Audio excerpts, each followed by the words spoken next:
Yo, minasan! Chapter 16 Jujutsu Kaisen Modulo telah rilis dengan judul Cahaya Niat Membunuh, di mana Dabla telah mengetahui bahwa Mahoraga mampu beradaptasi pada setiap serangan, serta Maru yang secara mengejutkan mengeluarkan teknik terkutuknya, yaitu kekacauan dan keteraturan. Sebelum saya lanjut, siapa tahu ada yang ingin berdonasi, silakan klik link Saweria yang ada di deskripsi ya. Tertulis pada panel awal, harta karun klan Zenin. Diceritakan bahwa teknik 10 bayangan adalah teknik warisan klan Zenin yang merupakan salah satu dari 3 klan besar sebelumnya. Ini adalah teknik yang menggunakan bayangan sebagai perantara untuk memanggil Shikigami.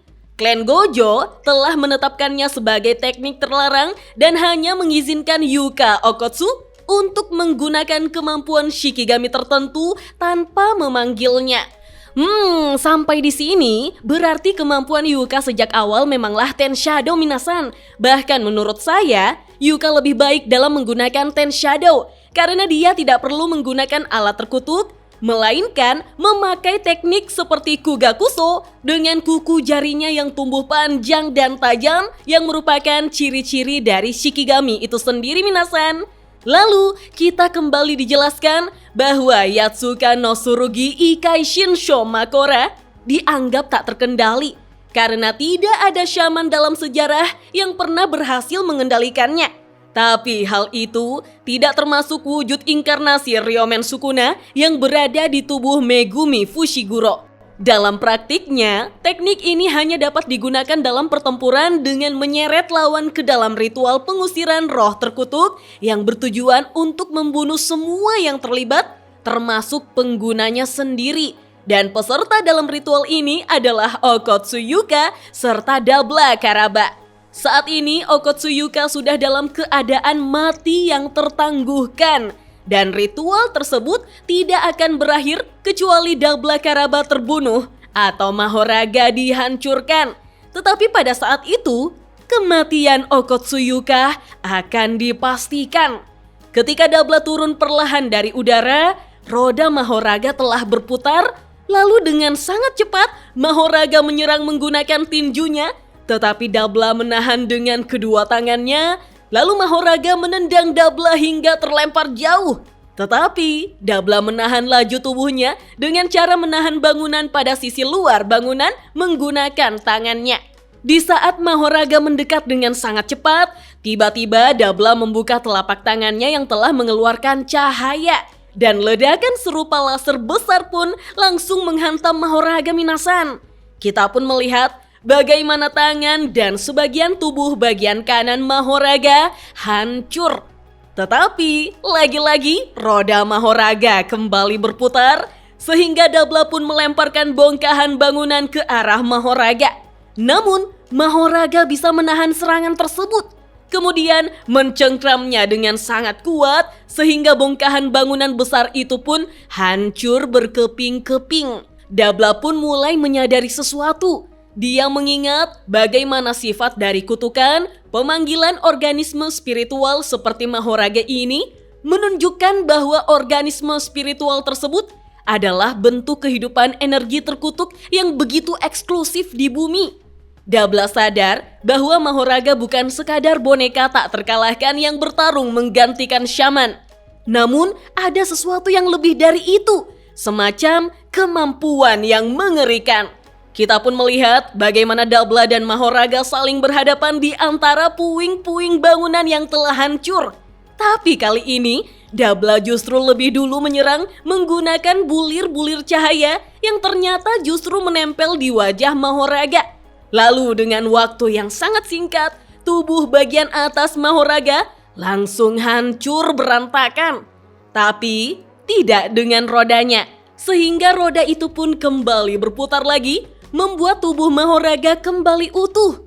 Kemudian Dabla menginjak wajah Mahoraga sembari menarik bagian wajahnya. Lalu dari telapak kakinya keluar cahaya yang begitu berkilau dan Mahoraga pun terkena telak oleh serangan yang begitu dekat dari Dabla. Bahkan cahaya tersebut sampai menebas bangunan-bangunan yang ada di Tokyo minasan. membuat banyak bangunan pun terlihat hancur dan terangkat ke atas saking kuatnya serangan Dabla. Namun di sini Dabla mulai kesal. Dia bertanya-tanya dalam hati, apakah benda itu mulai terbiasa dengan tekniknya? Putaran roda yang terus berulang serta pemulihan yang begitu cepat. Sekarang Mahoraga telah kembali pulih lagi serta bangunan-bangunan yang terjatuh saling bertumpukan. Kita lalu dijelaskan bahwa harta suci klan Zenin, yaitu Yatsuka no Tsurugi Ikai Shinsho Makora, kemampuannya adalah untuk beradaptasi dengan segala fenomena, jurus penangkal yang pamungkas. Pana lalu berpindah ke pertarungan Tsurugi melawan Maru, di mana Tsurugi berkata jika dia tidak tahu bahwa Maru ternyata bisa menggunakan pedang. Maru pun menjawab jika yang dia sedang pakai adalah pedang milik Cross. Ketika Tsurugi melancarkan serangan pedangnya, Maru dengan cepat berpindah ke belakang Tsurugi lalu menebasnya. Tetapi Tsurugi pun langsung berbalik dan menangkis serangan tersebut, membuat mereka berdua saling menjauh. Maru pun menganalisis kekuatan Tsurugi, bahwa dengan membuang energi terkutuk dan teknik terkutuknya, Tsurugi memperoleh kemampuan fisik yang luar biasa melalui Heavenly Restriction. Maru pun akhirnya mengerti setelah melawan Tsurugi. Hal tersebut menjawab semua pertanyaan-pertanyaannya setelah mendengar informasi tentang Tsurugi dari Yuka. Maru bertanya-tanya bagaimana peningkatan energi terkutuk berbeda dari batasan surgawi yang diberikan secara fisik. Kita lalu melihat Tsurugi yang jaraknya lumayan jauh dari Maru, namun tiba-tiba dia telah berada tepat di hadapan Maru dan menebasnya. Beruntungnya, Maru masih sempat menghindar sejengkal dari jarak pandang Tsurugi Minasan. Dalam hati Maru berkata, karena tidak adanya energi terkutuk, gerakan Tsurugi tidak dapat diprediksi melalui aliran energi terkutuk. Menurut Maru, hal itu sungguh merepotkan. Namun sampai dia terbiasa, maka setiap serangan Tsurugi akan menjadi sebuah serangan kejutan. Ketika Maru mencoba melangkah mundur, Tsurugi menebasnya dari jarak beberapa meter, membuat Maru terlempar ke belakang. Menurut Maru, Tsurugi memanipulasi energi terkutuk di dalam senjatanya untuk melakukan teknik serangan. Hal itu membuat Maru mengira bahwa alat terkutuk hanya mengkompensasi kekurangan energi terkutuk Tsurugi. Maru lalu paham bahwa alat terkutuk tidak akan kehabisan energi terkutuk. Tentu saja itu tergantung pada tingkatan penggunanya. Karena pendekatan mendasar Tsurugi terhadap pertarungan Jujutsu sangat berbeda dari shaman lainnya.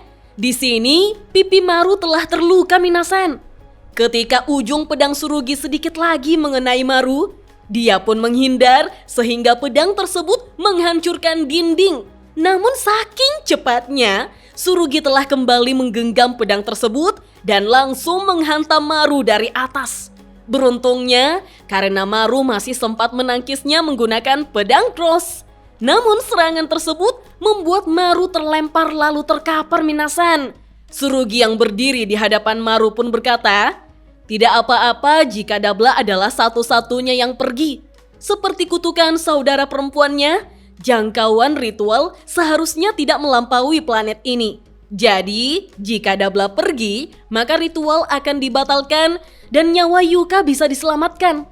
Tetapi Maru menjelaskan bahwa Dabla tidak akan kembali ke Simuriah. Dia sendiri juga termasuk dalam syarat kutukan saudara perempuannya.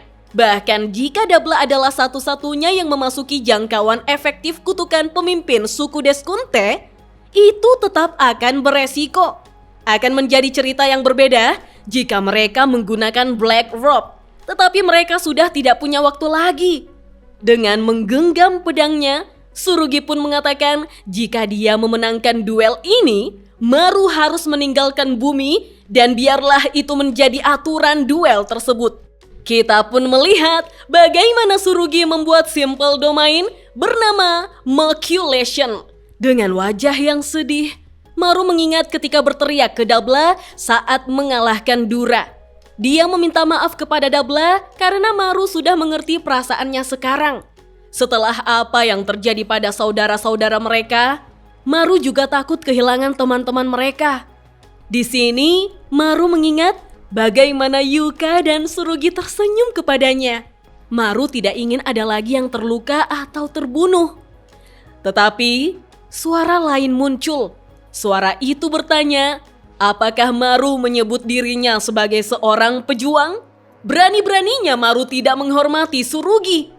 Di saat Tsurugi telah bersiap untuk menyerang, Maru pun berkata dengan serius bahwa dia tidak akan menahan diri lagi. Maru akan bertarung untuk membunuh. Meskipun begitu, Maru berharap agar Tsurugi tidak mati di hadapannya. Tiba-tiba, Tsurugi pun terbalik. Tidak hanya itu, bahkan lingkungan di sekitarnya juga ikut terbalik. Atau mungkin seluruh dunia ikut terbalik, minasan.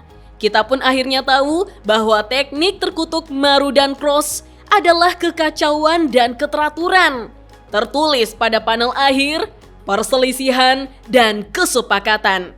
Dan chapter 16 Jujutsu Kaisen Modulo pun hanya sampai di sini, minasan. Wah, nyawa Yuka di ujung tanduk.